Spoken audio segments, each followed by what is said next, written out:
Face aux journalistes ce 19 octobre, le contrôleur général d'État, Luc Marius Ibriga, feuilletant le tout dernier rapport de l'ASCELC, l'autorité supérieure de contrôle d'État et de lutte contre la corruption.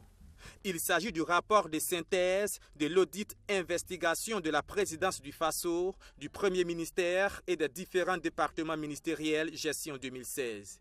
Un exercice qui a concerné le contrôle de la commande publique, celui des comptes de dépôt, des régies d'avance et du carburant et lubrifiant. Ces audits investigations ont permis de constater la mise en œuvre par le gouvernement de bon nombre de recommandations issues de l'audit de la transition, mais également des dysfonctionnements ponctués d'actes de mauvaise gestion qu'il convient de corriger rapidement. Ces actes de mauvaise gestion, les voici. Au niveau des comptes de dépôt, les dépenses irrégulières de toutes les structures confondues se chiffrent à 1 14 491 804 francs CFA. Ici, le champion, c'est la présidence du FASO qui a dépensé à elle seule irrégulièrement plus d'un demi-milliard de francs CFA, très exactement 518 554 210 francs CFA. Elle partage le leadership des dépenses irrégulières dans cette catégorie avec le ministère de la Santé, dont le forfait se chiffre à 205 638 572 francs CFA. Au niveau des régies d'avance, la totalité des dépenses irrégulières s'élève à 403 942 970 francs CFA.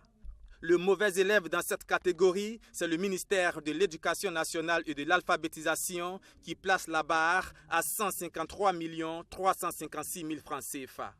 Au niveau du carburant et des lubrifiants, le montant global des consommations irrégulières s'élève à 255 826 638 francs CFA.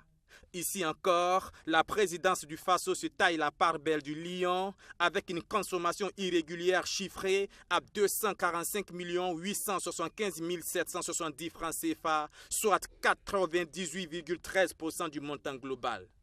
Toujours dans la catégorie du carburant et des lubrifiants, le rapport épingle 4 structures qui ne disposent toujours pas de textes internes sur la gestion de ces deux produits, malgré les recommandations antérieures de l'ASCELC.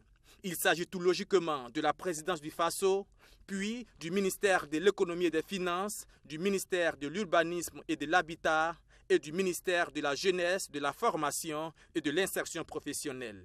Mais malgré tous ces dysfonctionnements, il est à noter selon le rapport que de manière générale, les dépenses irrégulières sont nettement en baisse en 2016 comparé à 2015.